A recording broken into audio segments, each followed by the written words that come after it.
When someone in my family gets sick, the new SSM Health Express Virtual Care gives me two options for accessing healthcare at home.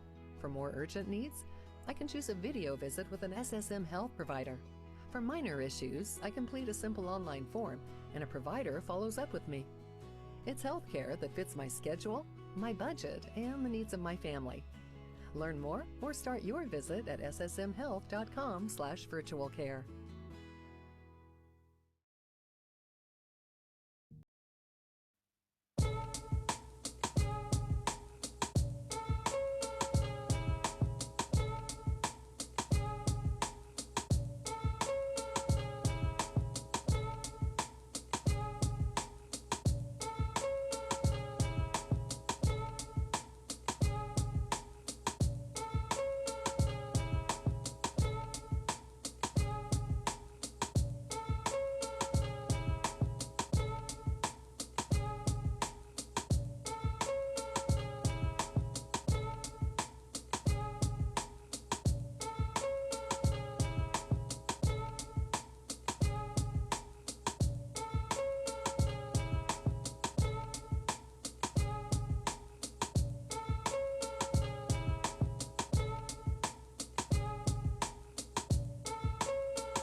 Hey everybody, we're gonna get started this morning. Today we'll be switching it up a little bit. We have finished our what's next education-wise portion. And on the calendar, it says we're gonna do the first session of Know Your Rights, dealing with domestic relationships, but we're gonna switch it up a little bit. We'll be discussing that topic on July 24th. And today we will be talking about taking care of self, understanding and coping with mental health and grief. Today we have Armani Nightengale. She has a master's in forensic psychology and is in training to become a licensed counselor. And I'll let Armani continue. Hi, Armani. Thank you guys so much for having me. I'm definitely excited here to speak with you all about mental health. Mental health is something that I've pretty much dedicated my life to, and I'm going to be doing it professionally. So I'm really excited to kind of share some of the information that I have about mental health, and then of course just provide support to Eva's Home in general, which is an organization very dear to my heart. So I'm going to go ahead and share my screen.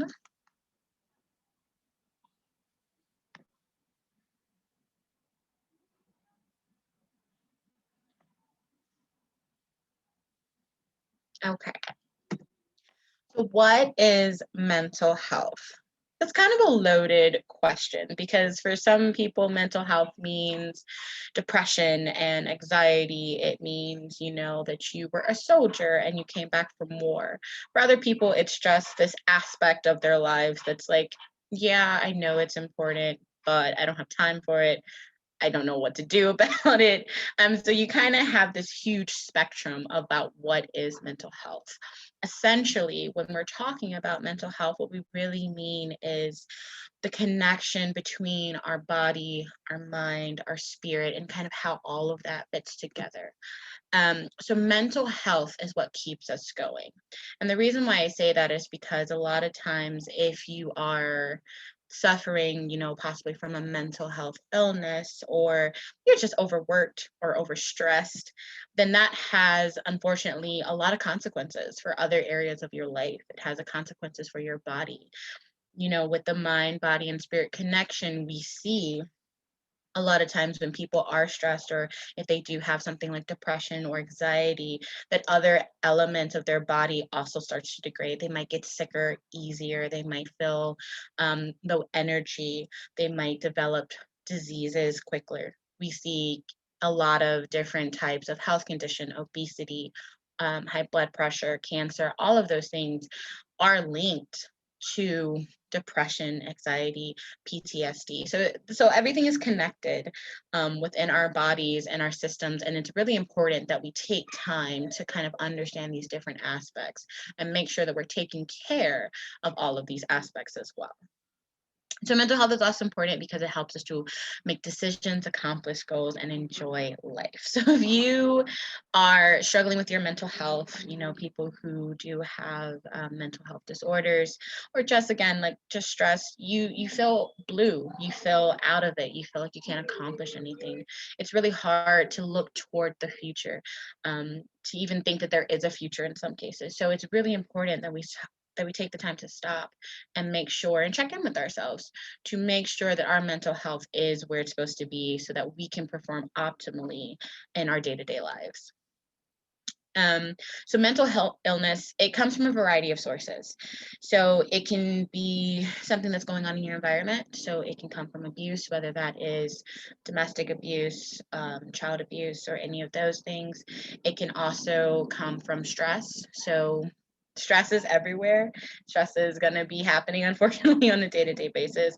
But sometimes stress can be too much. It can be overwhelming if we are in a stressful situation, if we're living in a stressful environment, or if we don't have enough breaks from our stress. Then all of these things can contribute to being overwhelmed, to feeling like we cannot control what's going on, and unfortunately, the development of mental health disorders such as PTSD, anxiety disorder, depression, bipolar disorder, and so on and so forth.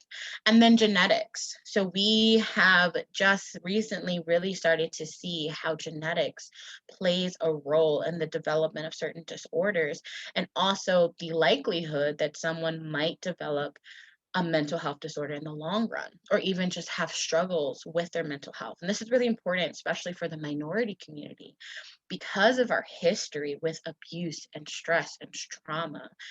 Now, researchers are really taking a focus on that and seeing that the stress, that trauma, that pain that our ancestors went through since they were brought here forcibly to be slaves has been encoded within our DNA, which makes us then more susceptible to developing mental health disorders, to being overstressed, to being overworked. So all of these things, while some of them we can control, some of them we can't, these are all playing a part in. So it's important to even understand where mental illnesses is coming from. You're not sick, you're not crazy, you have a valid reason of why you're feeling this way. And once we start to understand where that's coming from, then we can start to heal, and we can start to make differences and changes within our lives to make sure that our mental health is exactly where it needs to be.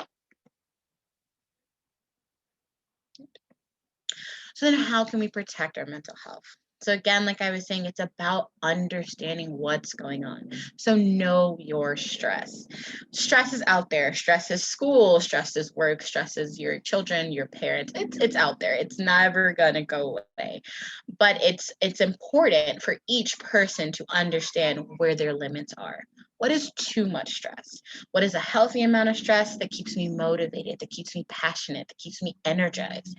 But what's the level of stress that makes me tired, that makes me exhausted, that makes me not even want to get out of the bed in the morning? And when you've reached that point where you're no longer motivated and energized to do the next task, but you're dreading it, you're thinking, I don't want to do this, I can't do that. That's when you are becoming overstressed.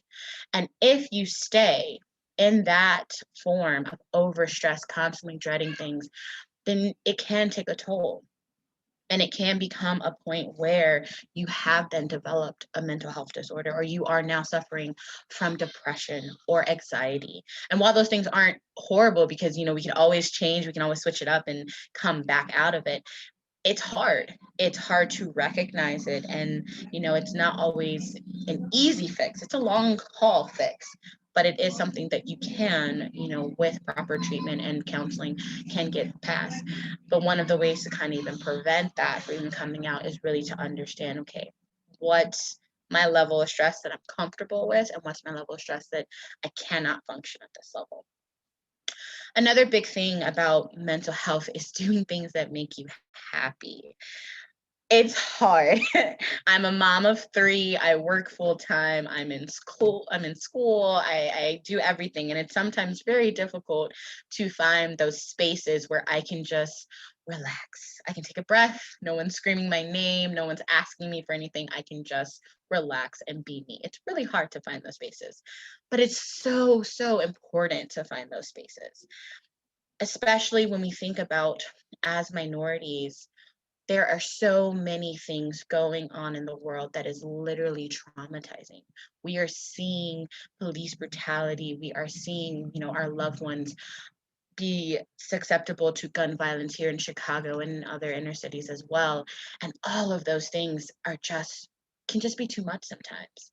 And so sometimes we need to be able to just take a step back and not forget what's going on, because we can never forget, but take a step back and say, okay, for this 5 minutes, I'm going to be in peace. I'm going to be calm. I'm going to find a way to find an inner peace to bring me back to an equilibrium so that I can continue that fight for social justice, so I can continue being there for my loved ones, even with the pandemic going on. COVID-19 has disrupted so many people's lives, and we cannot be there for others if we are not there for ourselves. So it's really important that we try to find those spaces to just be calm and be at peace. Another thing would be just to do things that are fun. So many people think, I have to work, I don't have time to just sit and play a video game, or I don't have time to watch TV. No, that's not true. Find the time. You'll be better off for it. We're constantly, again, in that overstressed, overwork area. It's not going to be beneficial for us in the long run. So we have to mix work and play. And that's also something that's very difficult, because we come from, as an American society, this culture that's really saying work, work, work, capitalism, work hard, make that money. But we don't want to make that money at the expense of our own sanity, because we can have all the money in the world, but if we're not mentally able to be present, if we're not able to even share it with our loved ones, then what did we work all that? What did we work for? And so it's important that you really try to find that balance between work and play. And again, it can be something small. I tend to try to find some time to play some video games, or if I'm taking my kids out to the park, just something small that really just takes me out of the stress and out of the responsibilities, to be quite frank, and puts me into a place where I'm doing this for me. I'm doing it because it feels good. It's something that makes me happy. It's giving me that kind of energy that I need to be able to then meet the challenges and the responsibilities that I have at work. Another huge, huge, huge thing that I cannot stress this enough is to talk about what's going on. It is so difficult to deal with depression, PTSD, anxiety, even just being in a situation where you are constantly abused. It is so difficult to do those things alone. And if there's only one thing that is the most important thing of this presentation, is really you need to find somebody who you can talk to, be that a friend, your parent, if that's somebody that you can really connect with, a teacher, a mentor, or even a counselor. Part of the reason why I got into counseling and why I want to do this professionally is to help create safe spaces for minorities. Because unfortunately, we don't always have those safe spaces. We don't always have situations where we feel like we're going to go into the situation, be heard, be respected, and be validated. And part of my goal as a counselor and what I want to do is to create that space so that as soon as you walk in the door, you are heard, you are respected, you are validated. And there's a lot of different organizations out there, including Eva's Home, that's really trying to create that and make sure that people are aware that it's there. And so we really need to make sure that we have these people in our corner, and we have these people or even organizations that we can go to when we're feeling out of it, when we're kind of feeling stressed. And, it's not a matter of, okay, I'm gonna just wait till I can't do it anymore and I'm stuck in bed and I can't get out of bed. No, you don't have to wait till you're that far. You can go anytime you're feeling stressed. If you're like, you know what, last week was just a bad week, that's fine. Those are the times that you want to make sure that you're checking in with somebody and saying, hey, I need 5 minutes of your time. Let me talk about what's going on. And then that person should be able to say, okay, give me your 5 minutes. I got 5 minutes to listen. And so it's really important that you try to find it. And it's not easy to find those spaces, but as we continue on and more organizations like our own pops up and tries to support the minority community, it will become easier. So a lot of times it is just going to be your friends or something like that until you can find those niches and organizations that are really minority focused. And another important note, vulnerability is a strength. So often people see it as a weakness. They don't want to show their emotions. They don't want to let people know that they're hurt or that they're hurting. And that is not a strength. It is a strength to be vulnerable. It's a strength to let people in, because it not only allows other people to potentially help and support you, but it also allows yourself to be open to support. It allows yourself to be open for better. It allows you to be open for change. If you cannot be vulnerable, not even to somebody else, but if you can't even be vulnerable to yourself and say, self, we're not doing okay, right? No, we're not. If you can't make that statement, if you can't feel that, then you are never able or even going to be in the capacity to make a change. You can't change something that you don't even know is wrong. And not necessarily wrong, but that you don't even know is affecting you negatively. So vulnerability, as much as, people have this kind of stigma against it, vulnerability is a strength. And vulnerability is what's going to make sure that you are keeping with your energy level, that you are staying healthy, that you are staying present, that you are able to meet those challenges that you have to meet. So again, another big takeaway, vulnerability is something you should strive for, 100%. So how do we kind of notice what's going on? And that's a huge part of mental health. We can talk about all of these different diagnoses. We can talk about all of these different disorders, but how do we internally know without somebody else saying, okay, you seem a little off? And so the good thing is our bodies let us know. Our bodies let us know everything that's going on. If we've eaten something bad, our body's going to tell us, and it's going to be like, I don't like what you just ate. Let me make sure that it comes up and out of you so I'm not feeling with it. And it's the same with mental health. Our body lets us know something's off. I'm not liking what's going on. It's a little bit too much of what's going on. So let's try to change this. And those symptoms can come up as a variety of things. So not sleeping. If you are laying in bed for hours and hours and hours and you cannot fall asleep because your mind is just racing and you can't get it to calm down, that can be a sign that maybe something is a little off. Feeling agitated at the slightest thing just puts you in a storm, ruins your entire day. And then you go back and you're like, I don't even know what it was about. I don't even know.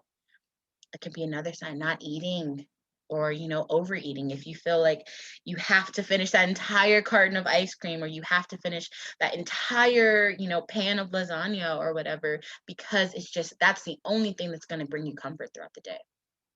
All of those things can be signs, and they don't have to be, but they can be signs pointing to that it is possible that something may be off. And it's not something that's off in terms of like you have a disorder or you have a diagnosis, no. But it's something that's off in the sense of you may not be at the place that you need to be optimal. You may be overstressed, you may be overworked, or you may be dealing with trauma. There might be something that's either going on currently in your household, in your life, that you haven't dealt with, that you haven't addressed. Or there could be something that happened in your past that hasn't been talked about, that hasn't been worked up. And now, for whatever reason, it is brought back up to the surface and it is affecting your daily life. Both of those things can happen, and it happens all the time. So it's important to kind of make sure that you're checking in with yourself if you're, feeling that. This also goes into why you should always have a safe space for others to talk to, because it might be that others are noticing it as well. Others are noticing that, hey, you're not eating. Normally, we would have been able to go to lunch together. You would have a salad and maybe some pasta, something like that. Now you're just nibbling on bread. What's going on? Or I noticed that today you had 3 glasses of wine at brunch. Normally you only have 1. Like, is something going on? And these are subtle things that, you may notice and you may think, oh, okay, it's okay. But in the long run, it may not be okay. And it may be also a way that people are, dealing with something that is a little bit overwhelming. So it's important that you're checking in with yourself and others, and also not taking it as a critique.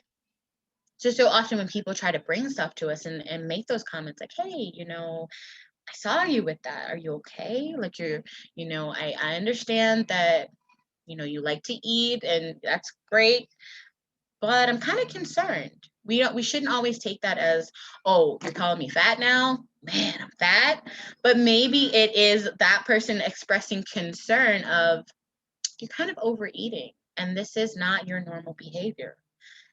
And then you can kind of check in with yourself and say, oh, that you might be right. Like, that's true. I did eat all of that food, but I wasn't even hungry. I just did it. Or, yeah, I did have that extra glass of wine or beer or whatever, and I didn't even need to. I knew I was at my limit, but I couldn't stop myself.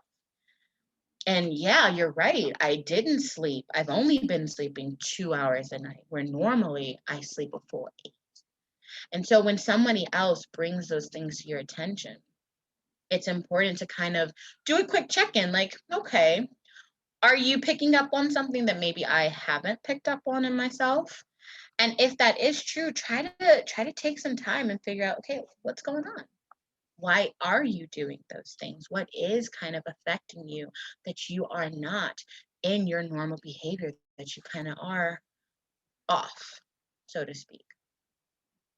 And another super, super important thing to remember, it is okay to not be okay. So often we have these stigmas against us that says, I don't want to be labeled as depressed. I don't want to be labeled as anxious. I don't want those things.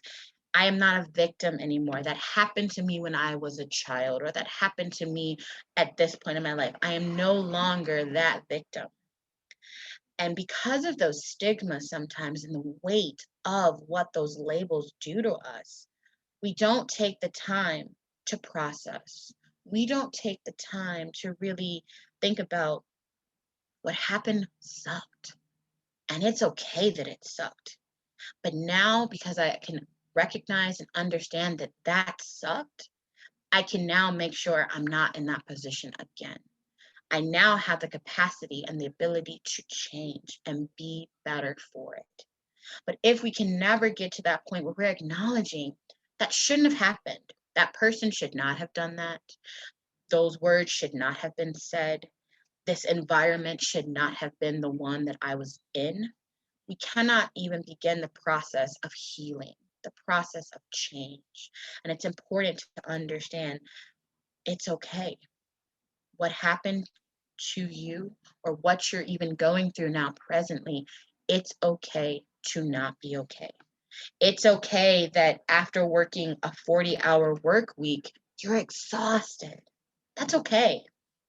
So often we think we have to do more. I can't just work 40 hours. I have to still be a mom. I have to still be a student plus work. And if I'm exhausted, then I'm complaining. And if I'm, taking some extra time to take a nap, I'm lazy. No, you're not. You are doing what you need to do to even be able to meet those minimum responsibilities. And it's important that you understand that. It's important that we step away from this idea that we need to be overworked and overstressed and we need an 80-hour work week. We don't. 40 hours is just fine.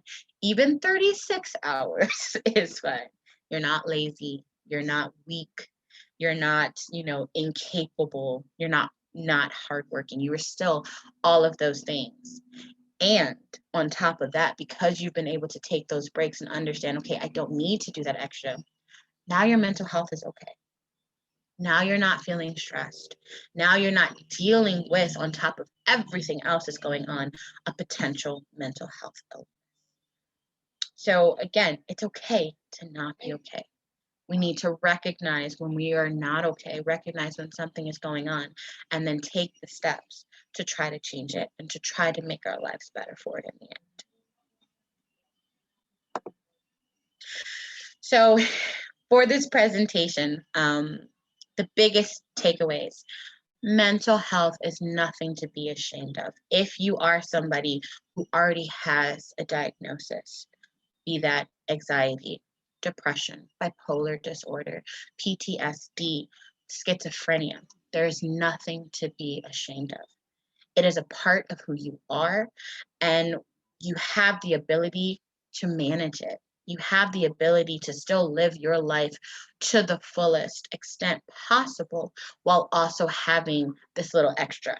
And that's always like I want to say, you just got a little extra. Everybody has their extra, and your extra might be your diagnosis. But it's okay. There's nothing to be ashamed of. You are still you. You are still able to do the things that you want to do. You just have a little extra. And for those who are thinking, I fit criteria, we all do the whole Google search and the WebMD of like, oh, that fits me, up, check that box. If you are thinking that, hey, that sounds like me. If you, go through the DSM-5 and you're like, wow, for bipolar disorder, that fits me to a T. I go through every single one of these things on a daily basis. But you don't want to have that label on you. It's okay. There's nothing to be ashamed of. It is empowering to understand yourself completely. And knowing when your mental health may not be optimal is knowing yourself completely. You know yourself in and out. And so if you find yourself as someone who may be thinking, okay, yeah, maybe I do have PTSD. Maybe I am kind of struggling with my trauma. Maybe I am, struggling with anxiety. Get an opinion. Check in with a counselor. Check in with some of these mental health organizations so that they can kind of guide you, put you on the right path, and also just listen to your story. That is a huge thing that we do as counselors. But what I do as a counselor, I listen. I listen to the client. I listen to what they are trying to tell me about themselves. And it's not going to be just, oh, yep, you're right. All of these things fit. There you go. Let me put a slap with a label on you and say, this is who you are now. Have a nice day. That's not how it is. And as we become more culturally competent in the field of psychology, and we have more minorities who are taking their place in this realm, it's not going to be like that. It's no longer labeled. It's no longer like, oh, okay, first session done. You got this. Here's some medication. That's not how it is. Medication is not the first session. Medication is session number 10, 11, 12. Listening is the first session. Listening is the second session. It's the third session. It is so much a part of the counseling process. And now we are starting to change that and really see how being able just to sit and listen to a client speak not only benefits the client, but it also helps to build up counseling. It helps to build the therapeutic relationship. And a lot of times it helps to solve some of the problems that people are going through. You'd be surprised how many people just want to talk. They just want to talk and they want someone to listen. And unfortunately, they don't have that within their own personal lives. But a counselor can be that for them. But you have to take the first step. And part of that is making sure that you are not ashamed to take that step. You're not ashamed to reach out and say, you know what? I need a counselor. I need a therapist. I need somebody who can be in my corner to help me get through whatever I'm getting through. There's nothing to be ashamed of. Another big point of that, nothing cannot be managed. So if you do end up, with a diagnosis, or you find out, man, I do have schizophrenia or I do have PTSD, it is not something that cannot be managed. And I'm not saying taking a pill every day and that's how you manage it. I'm saying it's a matter of management, a change of lifestyle. It's a matter of, okay, so you do work that 40-hour work week. Maybe let's cut down your hours to 30. And while we're cutting down your hours, maybe let's get you some other type of support, whether that be employment support or even financial support. Let's see what you're capable of. Let's see what's available for you. I think that's a huge thing that people don't understand. People that have a mental health or illness or anything with mental health, that is something that you can get accommodations for. It is a protected class under the ADA. So if you are struggling with depression, bipolar disorder, anything like that, you can receive additional assistance through your job, through your school, through whatever you're doing. You can receive additional assistance. And that assistance is for your benefit, be it financial assistance or even just employee assistance. Maybe instead of getting 2 days off, you have an extra third day to make sure that you can be optimal again. And so there's multiple ways that these things can be managed, but it's manageable. And when we come into the situation and we understand, hey, this is not the end all be all, this is not who I am, this is not my label, then we start to be able to be ready for change and start the process to change, because everything can get better. We can always get to a point that's better. And so that follows with the third point: change is never ending. If this is how you started, that does not mean that that's how you have to end up. And when you get to that point, that does not mean that that's the end of it. You can constantly change. Change is a continuum, it's a spectrum. And so if you're feeling down and blue and you're feeling like, oh my God, the world is just too much, it doesn't have to stay like that. You do have the capacity to make the changes needed so that the world feels a little bit lighter. It's lighter, it's brighter, it's happier, it's manageable. So we have that capacity to change. We are amazing as a species. When we think about minorities as a culture, resilience, how strong we are. Change is something that we can handle. We can do it. It might seem insurmountable. It might seem like, oh, but if I change, then I'm done. I'm done changing. I've created who I want to be. There's nothing else going on, but that's not true. And that's definitely not true with mental health. Mental health is always evolving. Mental health is always something that's changing with you. If you are going through different periods in your life, then your need for mental health, what's stressful in one situation of your life may not be stressful in another situation of your life. So it's always changing, it's always evolving. And you have to be able to make those changes along with it to better accommodate you and the you that you are now. And finally, we cannot do it alone. And that is 100% so true. We are, as a species, a collective species. We thrive in community. We thrive with being around each other. When we are down, we need other people. And other people doesn't have to be your family, because unfortunately, not everybody can rely on their family. It doesn't have to be your friends because, hey, unfortunately, not everybody has the best of friends. But there are people out there, and you can build up your own community that fits your needs, a mixture of friends, a mixture of family. And then, of course, a counselor, a mentor, a teacher, somebody who also has the professional capabilities to help you get through what it is you're getting through. But you cannot do it alone. Nobody can, as much as we want to do it alone, because, hey, I got it. I got me. I'm the only one that understands me. Sometimes we need additional support. And that support is only going to be beneficial. That support is going to just help you continue on your path of betterment, of empowerment, of education about yourself. So make sure that we are starting to build those communities. We're starting to build up that village surrounding us, empowering us, helping us to see I'm not okay, but I will be okay. I'm not okay now, but I can be okay. The future sucks right now, but it doesn't have to. I have something to look forward to. I have a purpose. I have a goal. And all of these things can help us. And so that is why mental health is so important and something that we really need to start discussing more, because in order to get to those points, in order to make a future, to have a future, to make goals, to make relationships, to become a parent, any of the aspirations that a person has in their life, mental health is there. You cannot be great at your job if you're stressed, if you can't get out of bed, if you're crying every night. You cannot be a good parent if you can't stop screaming at your kids because you're so overwhelmed.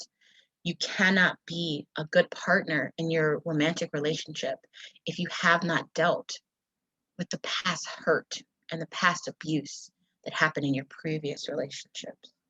All of these things are important, and so often they get overlooked. But when we actually start to take the time and think about these things and get the help and support we need, we are better for it. We have a more fulfilling life. We are able to meet the challenges that we have to meet.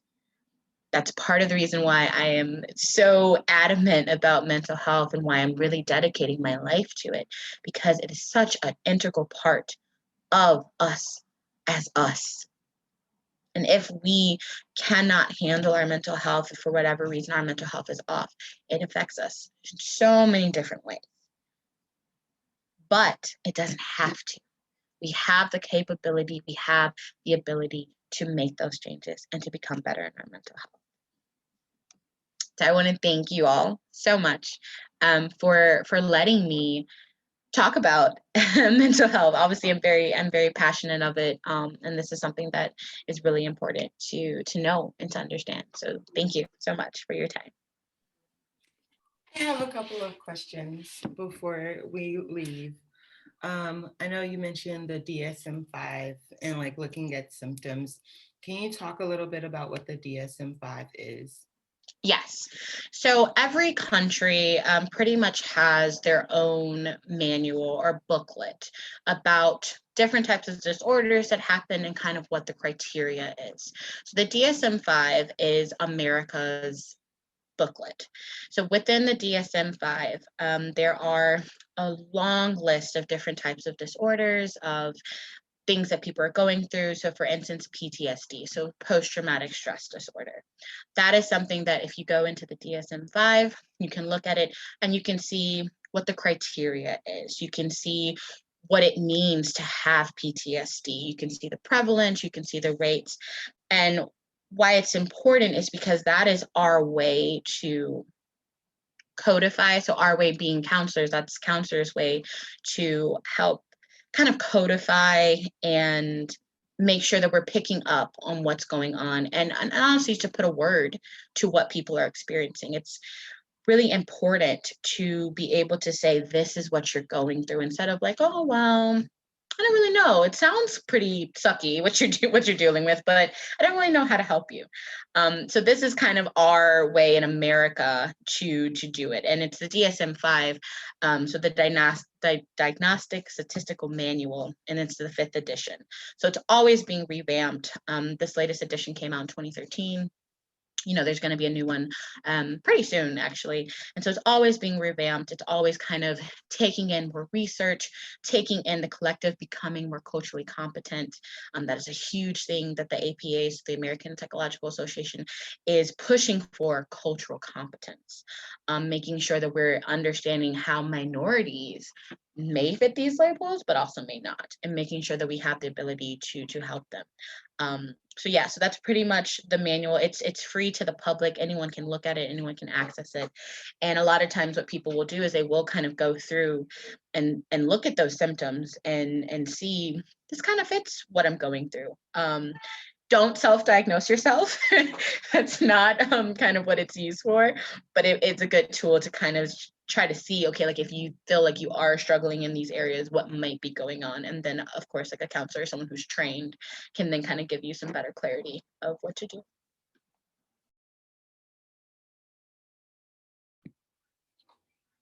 Yeah, you kind of answered my second question in that, with just more of trying to figure out those symptoms and like the real struggle between trying to like figure out what's going on with yourself and not self-diagnosing. Um, just trying to figure out how do you really get past that, because I know anybody, you can stub your toe if it hurts for 3 days, you're on Google trying to figure out, well, is it gonna fall off? So it's like it's so hard not to self-diagnose, especially when you're trying to figure out exactly what's wrong. So is there any recommendations you have just like when trying to research things like this? Right. And so that's always like the huge issue, because we see these symptoms and we think, oh my gosh, I have this. And it's very difficult because mental health is also so subjective.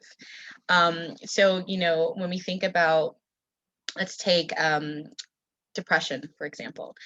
Some of the symptoms of depression are feelings of agitation. It is feeling lethargic, so feeling very sleepy, feeling very tired, poor eating habits, poor social relationships. So just naming some of those symptoms, some people might be like, oh my God, that's me. I have all of those things. But that doesn't necessarily mean you have depression. But it could also mean that you do. And so that's why it's really important to have that secondary component to it, to have those people or that counselor or therapist or that professional to kind of do those check-ins with you. A lot of times what I kind of advise people, like if you're feeling off, talk to somebody, be that your doctor, be that your teacher, be that whomever, because they can kind of also give you perspective about what's going on. So if you're saying, oh my God, like, yes, like I can't eat, I can't sleep, I'm feeling so tired. And you say you go to a teacher, then your teacher might say, well, yeah, you feel that way, but didn't you just have a big test?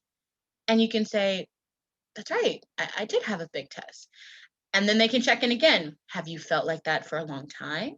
Is this always how you feel? That's another huge part when we think about diagnosis is time frame.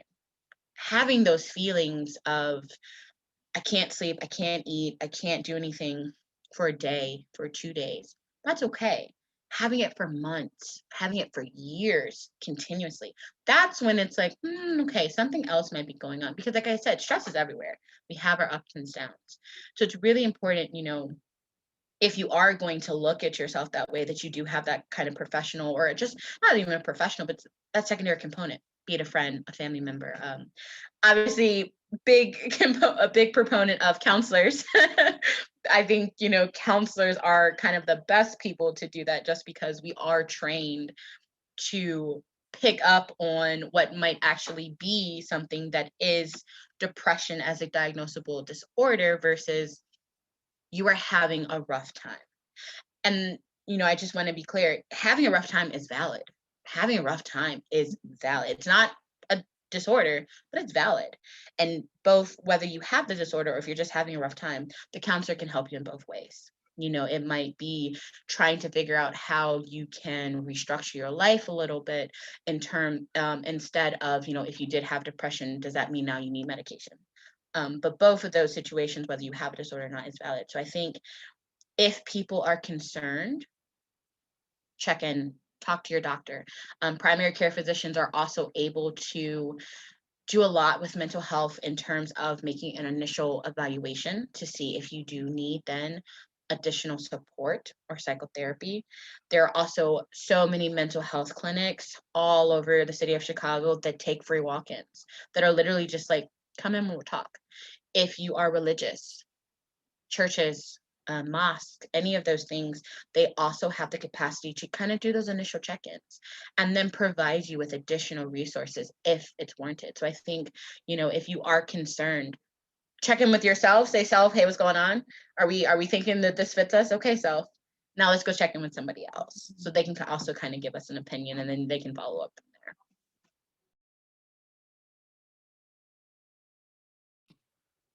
Thank you so much, Armani. That was great. I just want to thank you for coming in and speaking about mental health. I know that's something that is really tricky and a complex topic, especially in the Black community. So I do want to just thank you for making it more understandable and just giving something to digest so people can understand, like, there's nothing wrong with you if you are having a rough time. So I just want to thank you for answering our questions as well. And next week, we'll be talking about juvenile rights with Katrina Goodjoint.